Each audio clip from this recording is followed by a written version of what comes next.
Hello, Thomas. What's up? We're getting close to the end of this academy. My first one. It's been awesome. And we're putting on not us as the cadre, but another group's putting on like a firehouse survival class to kind of get them ready from that transition to recruit to probationary firefighter. Yeah. And it just got me thinking, like, what types of advice would you have for that person who is... Ask yourself that question, because you've been the probie a lot. You were good at it. I don't know if I was that good. I mean, I did the dishes. I was, first to take out the trash, clean the station. I certainly wasn't catering to every single need. But is that... crew.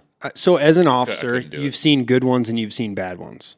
What is it about the good ones that make you be like, oh yeah, this... Because right... The good ones for sure let their actions tell their story.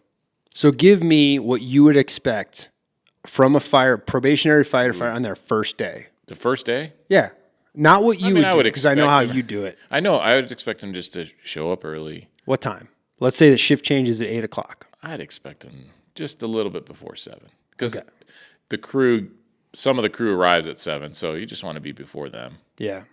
Or even right at the same time. I mean, you come in, you're already dressed anyways. One thing that I think is a lost art is introducing yourself. Like, that's what a lot of guys are still looking for in the firehouse. Like, they'll sit at the table. They know you're there. Yeah. And I understand, like, it's a room full of people that you don't even know, and maybe you wait a little bit when, like, your crew is moving out. Like, you might drop stuff off in the kitchen and then go in the bay, and then when the change is already done, then come in. But I think early on, that reminded me, we had a new guy, and then we had somebody rove in who, is a 5-6 year guy, right? Yeah. And it's maybe 4 p.m., and all of a sudden in the middle of the kitchen, new guy goes, "Hey, I'm so-and-so." And everybody looks at each other like, it's 4 p.m. Like, you've been working out with this guy, you've been eating with this guy, and like, you get done with lunch, and then all of a sudden it's like, "Hey, I'm so." At that point, man, lean in and be like, I introduced myself earlier. Right. Make them think they forgot. Better late than never, I guess, but it was pretty funny. That's awesome. Usually you introduce yourself at the beginning of the day. You think you, as a new person, you bring something in? Yeah. Okay. Do you bring, like, what? What's like the classic? Well, I mean, something they could start their day off with. Now that I've been in the fire service long, something they can start their day off with. I mean, you and your scones. Holy cow. Thank God for COVID, man. Bring in some good coffee. Bring in some scones, right? Like a nice bag of coffee, and almost maybe you got to make it. Put some French press together. Ooh, I like that. Yeah, and don't buy shitty donuts if you're gonna bring in fucking Safeway. No, just the Jewel Osco. Oh, no, man, yeah, that's trash. If you're gonna do it right. If you're gonna do it right. Get up extra early. Get to a good place. I think you could do pretty well if you brought in a meal. To make, like, hey, I already shot for today. I'd like to, I know it's my first day. And that's a lot. That's a lot. Because you don't even know what you're walking into. Say that now as like a, salty guy in the fire service, right? It's like, but, that would work well with our crew. Like, damn. But you better knock it out of the park. You better knock it out of the park, man. Because you got some good cooks on your crew. Yeah. So, all right. I just think you show up early, you introduce yourself, and then there's nothing you can really do about nobody wanting to help you, like with the rig. Like, if nobody's out there, hopefully there's at least one guy. If you show initiative, like, hey, can you show me the truck? I mean, that's what you do, right? If they're not, hey, can you show me the truck? Can someone show me the truck? I mean, I wouldn't go, hey, like a gavel and be like, attention. Who could show me the truck? I know all you guys are sitting drinking coffee because you were up 10 times last night. Yeah, you find the guy that is one of the backseaters. Hey, can you show me the trucks? Or, and then inevitably he'll probably ask somebody, hey, yeah, let me get the guy you're working with. Okay, so let's say that so I had this experience. You come in and they were given an order not to talk to me. God, dude, that's so fucked up. So I would never fucking do that to a guy. It was the most you come and introduce yourself and everybody's like, and this was all right. Shut the fuck up. Here's what happened. This was at one of the places I worked. Coming into a firehouse brand new, right out of the academy, might be one of the most intimidating moments in your fire service career. Like you're walking in, you have no idea what to expect. Yeah, it's worse than the first day of academy because It's way you worse. don't have anybody there with you. Way You're worse. the only man. one. You're it. Yeah. So I'm sitting in my truck and I'm like, okay, I'm like trying to get myself psyched up. And we all had like a big meeting with all of the probationary firefighters that were going to stations that day for like 30 minutes. So by the time you got to the station, shift change already happened. Your crew's already kind of like starting their day. So I pull up and I'm like trying to get myself psyched up. And one of the senior firefighter comes out to my truck and he's like, hey, can I help you with your gear? Helps me with my gear. And I'm like, wow, this is awesome. Like totally lined me out. 4 months later, I go to this new station, right? It's where all the hitters are at. And I walk in and nobody says anything. You're stuck with your own gear. And so I had to carry it myself. So I go in and like I try and introduce myself and they do like these like the soft handshake, right? That is the limp hand, funny. which That is actually kind of funny. So I go out to the rig and I'm like, whoa, this is a way different experience. And no one comes out and I put my stuff on and like I'm just kind of looking around and I do rig checks and I walk back in and where I used to work, like the probationary firefighter, one of your duties was to make sure that no one's coffee cup was empty. So like you would, when there was 2 probies there, when there was a double company house, one probie's job was to sit by the coffee maker for the entire time that the crew wanted to sit at the table, and all you did was just refill. So you're like a waiter. That's what I wouldn't wait on people. It was awful. But I've had some academy brothers that they did that, and I mean it worked for them, and I mean they're awesome dudes, great firemen. I couldn't do it. Well, I'll make the coffee, and I'll dump it and make a new pot, but I'm not fucking pouring your coffee. Oh, you need some more? Like, or you want a couple ounces to top it off? Get your own fucking coffee, man. You're a man. Oh, You're man. a man. So I go in, I do that, I come back out, and I'm like, all right, I guess we're gonna start mopping, right? So I start cleaning. Early morning? Dude, I didn't know. Oh, okay. I see. I was like, I'm going back to our station where we mop, and it doesn't make a difference. no, you're putting dirty water on dirty floors. Okay. All right. So you start cleaning. I start doing that, and then we run a couple calls. They don't talk to me in the rig, and I'm like, dude, am I like, what is? I was like in an alternate universe, and then no one talked to me at dinner. Like I'm doing the dishes, all that, and they'll just come up and like, Did they talk with each other during the? Oh yeah, yeah. Like they're having a great time. Yeah. And I'm like, this fucking sucks, man. This is gonna be a long 4 or 5 months. Whatever. Yeah. And at the very end of the day, I'm sitting on the tailboard and I'm studying. And when I say studying, I have my book open, Just looking, and I'm looking at words, and I'm just like, this sucks. this sucks. And the officer comes out, and I'm like, finally, another human being I can have some social interaction with, because I'm like, this is fucked up. We could go on a structure fire, and like you've given me no direction on like what's going to happen. And he's like, we wanted to see what you were going to do. And so like, that's the reason why we haven't talked to you all day. I'm like, well, this is stupid. Like that was dumb. So don't Mr. do that. Officer, tell me then what were my options of responses, and what would that have told you about me? Yeah, that's exactly what he told me. Okay. He's like, if you came in here and you did absolutely nothing all day, we would have known kind of like the type of person that you are. And I'm like, I see the value in that, but like what you just did to me today made me not trust you. But if I hadn't had a stop before, and I'm fresh out of the academy, like I'm new in the fire service, I have no fucking clue. I don't know really what's expected of me other than what they tell me at the academy, but it's different. I had a chief at my second department, and he brought me into the bathroom and he cleaned it. Whoa. Greg. No, not the shower, the bathroom. Jesus. And he brought me in there and he's like, this is how you do it, and this is how it should be done. And I was like, great. You gave me the playbook. I will do exactly that. And he's like, this is how a rig check is done. This is blah, blah, blah, blah, blah. That's how you do it. But if you're a new person, I would say, yes, come in early. I think you should be there before the first person on your new crew gets there.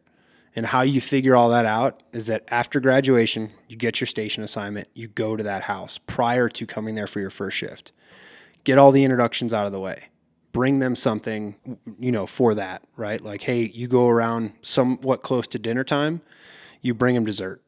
Say, hey, I just want to introduce myself. Like, get a lay of the land. Get an idea of, like, when you walk through the door the first day, you have a outline of the building, right? You know where stuff's at. Yeah.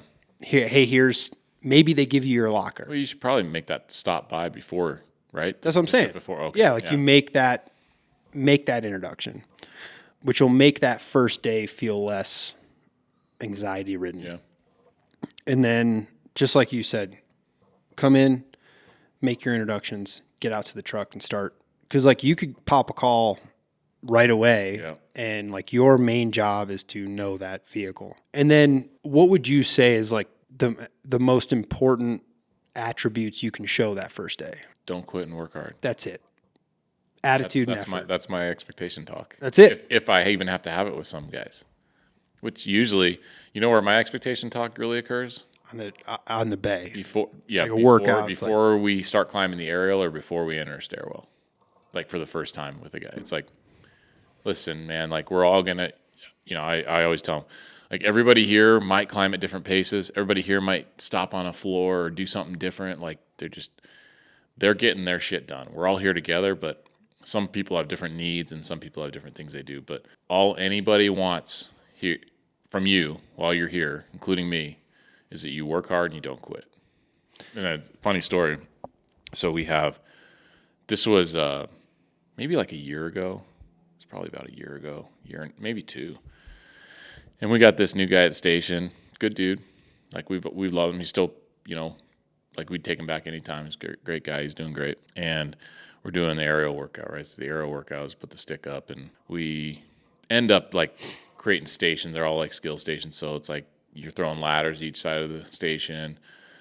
You're dragging a partner across the bay, or you got a sled you're pulling, or you're maybe moving hose, and then you're climbing the aerial, and you do that probably usually 2 to 3 times like through. So it's like 8 total stations, right? Takes about like 30 to 40 minutes. Well, this time I think we did 3 stations, but 4 times through, which was 4 aerial climbs. Brutal. Anytime you get to the 3rd aerial climb, like it's like this good 4.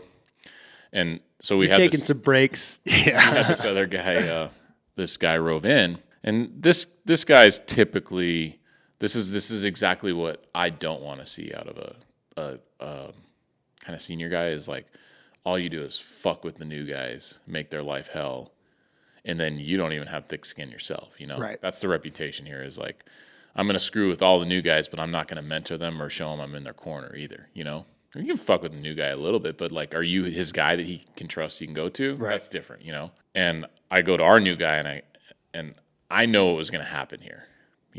I knew that this guy who roved in was going to come in, and it was going to be rough. Yeah. And I go to our new guy, I don't care what you do for like the next week, 2 weeks. Like you can do whatever the fuck you want, as long as today during this workout you do not quit. Yeah. Just keep going. And he didn't, man. And that guy who roved in tried to quit after 2 and then tried to get him to quit. And I was like, don't come in to this house and try to fuck up what we got going on here. Like the mindset and mentality we're trying to do to like instill in this person, because you can't do it. That's on a tangent a little bit I'm going. But that really pisses me off. Like when you can't do something and you try to get other people to quit with you. Like, quit yourself, fine. You can quit yourself. Like, good. We aren't going to be friends. But then when you try to get other people to quit with you to make yourself feel better, like misery loves company. That's a cancer. Yeah. Oh, yeah. And so back to what we were talking about. Work hard. Don't give up. And he didn't give up. And we were all, 4 times. Crushed. We were crushed, right? Yeah. But he didn't. It was like, I'm good with this guy now. Yeah. That's all. I've seen all I need to see. What are your thoughts on the 2 ears, 1 mouth? I think that you gotta have, I want to hear something about you. So if you get asked questions, you should answer. Yeah. Don't plead the fifth on. I mean, sometimes I like to always ask like, who's your favorite instructor at Academy? Like who's your worst? Who didn't you like? Just to. And honestly, the guys who can, the right answer is I liked them all, and they tell me that. But then I'll give them a hard time. Like, really? Yeah. That's such an easy answer.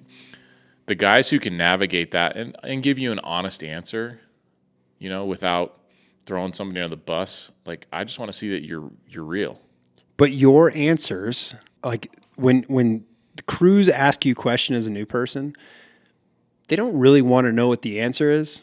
I think they want to know what that's going to tell them about you. Yeah. So like when you do answer those questions, imagine your first year is an extended interview. Yeah. Like I think this is where the nuance comes in. It's like, don't get so comfortable those first few months where like you're just sitting back, you look relaxed. You're in an interview for a year. Like in that year, you will set up the rest of your career. Yeah. So like, yeah, I get it. It's kind of a pain in the butt. But if you want to have, and because what happens is when you are a probationary firefighter and you go from one station to the other, that crew will call the other crew and they want to know one of two things. Are you dialed or do you suck? Yeah. Right? Like that's it. Those are the only two questions, right? So if I call station whatever 5, I'm like, hey, we're getting your new guy. What's up? You're like, he's dialed. That's all I need to hear. We can hang up the phone. Yeah. Or like, hey man, this dude sucks.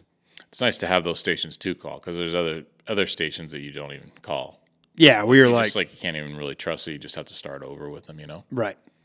But like, yeah, you should feel a little bit on edge for your entire probationary year. I think that's healthy. Mm-hmm. You should also feel like your crew is invested in you. And I think when people hear like, hey, you have 2 ears, 1 mouth, keep your mouth shut, that's not necessarily true either. I don't think that sets a good precedent either. No. I mean, I get the thought process behind it, but just telling someone to keep their mouth shut, now is he going to ask questions? Exactly. It's more like probably need to be seen more than heard. Yeah. It kind of goes back to what I said in the beginning. Like you should let your actions tell your story. It's an apprenticeship. Yeah. Right? Like it's I actually think that it's a benefit to not talk. Right? You get to sit back and kind of learn who these people are. You get to observe the type of firefighter that you don't want to be and that you want to be. And the more that you sit back and not say anything, the more you learn.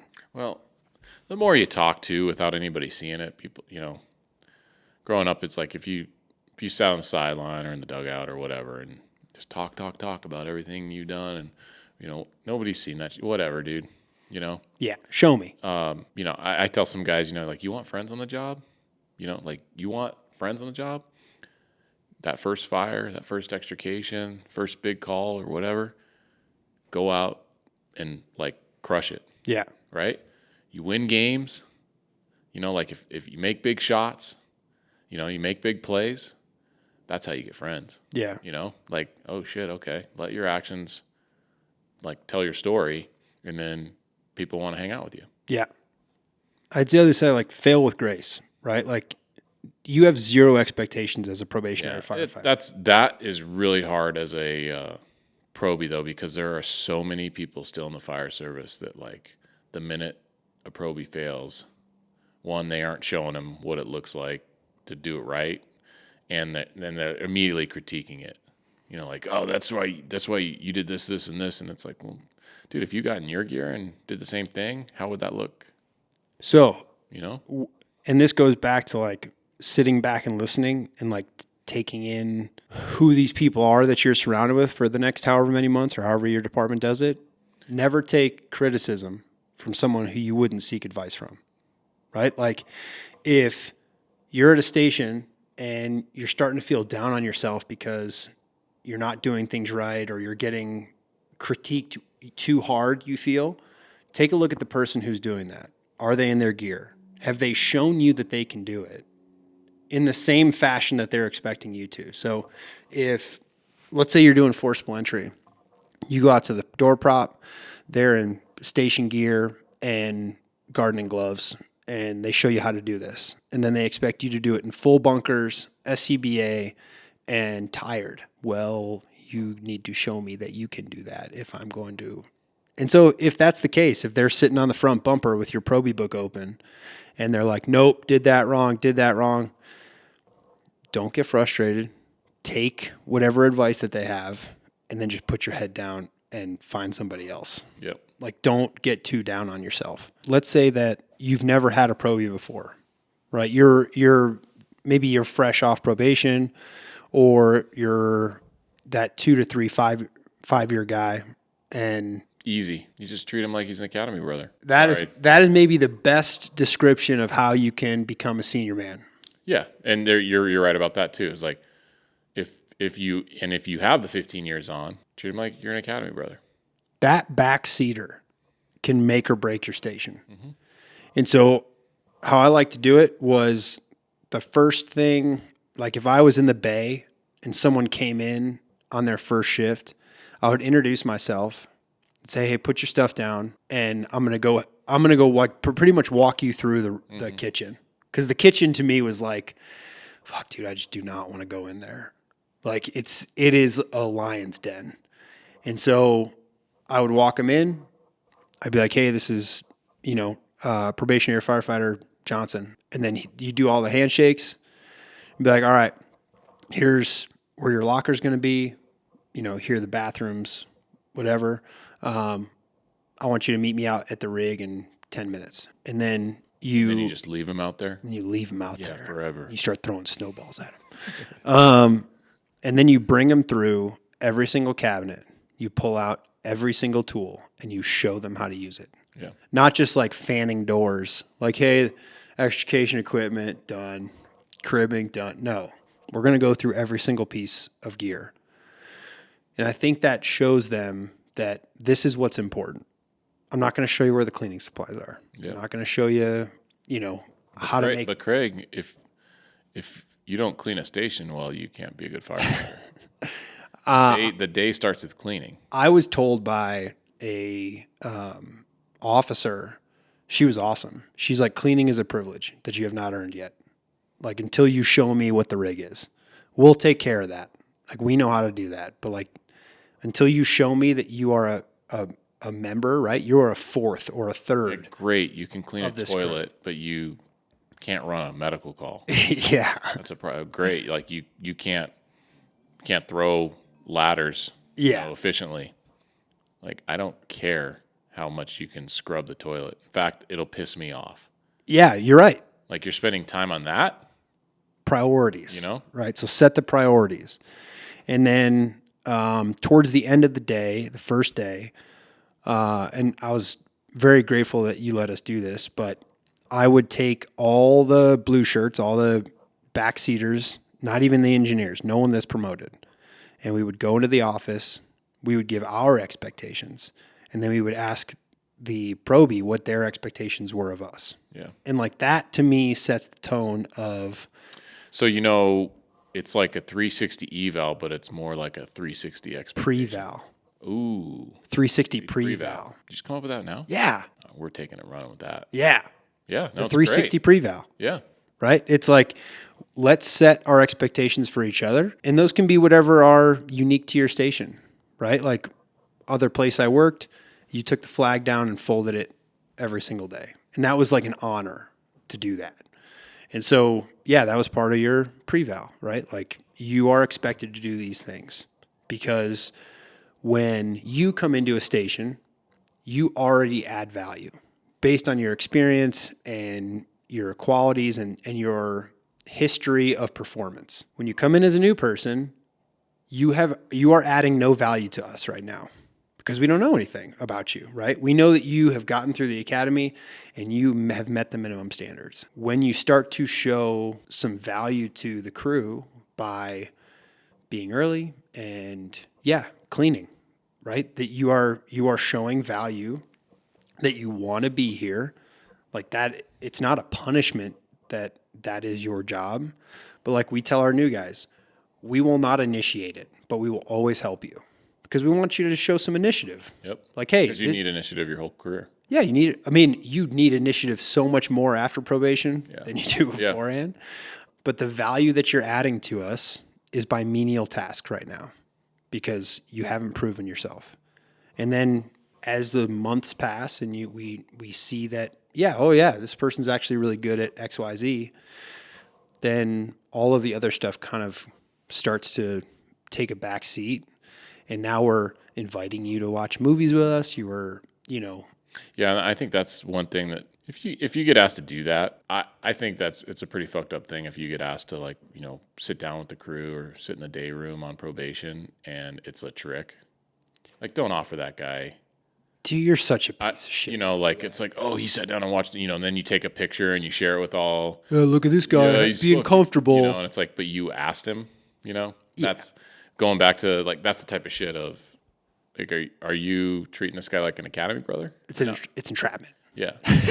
But that's a thing that I think you should strive for as a new guy is like, just try to get to that point with the guys, you know? But it's like, how long in the academy? Let's go back to what you're saying is treat him like an academy mate.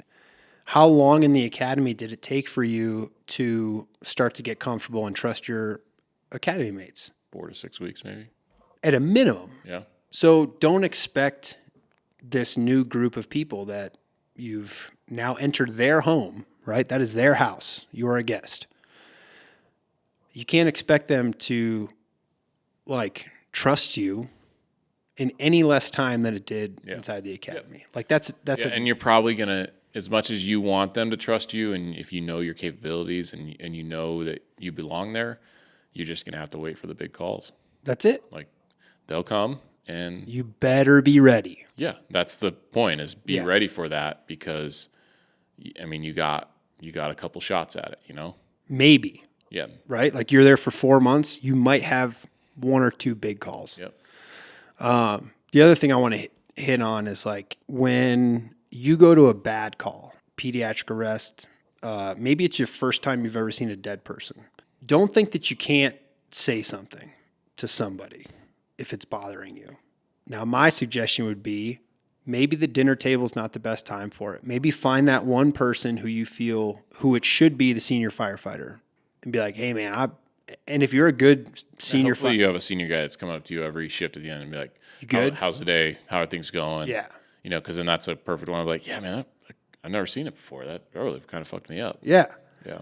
What happens, though, is that we have, like, these trauma trophies, right? So, like, let's say you've been on the job for, 20 years, and you've seen the worst of the worst, right? You have the biggest trauma trophy in the room. And then this new guy comes in. It's the first time he's seen a dead body, and he's got a little trauma trophy, and he feels like he can't say anything because he hasn't seen the nasty stuff you have.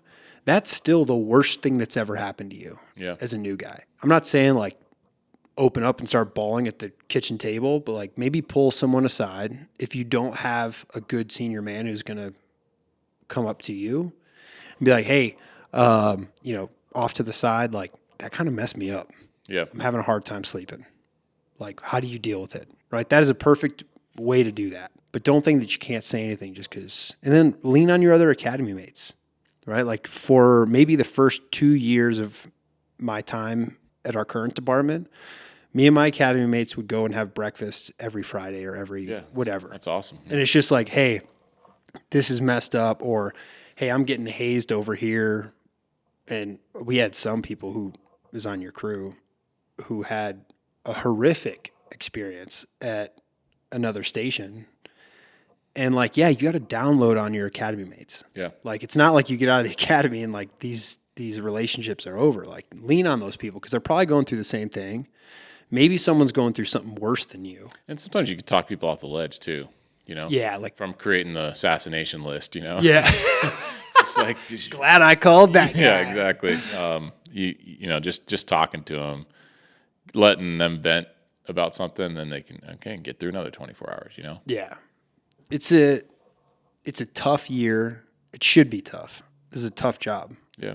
And that year, if you do it correctly, will kind of make you strong. But I think if you start out with a good base, like, those first few months of your probation could set you up for the rest of your career.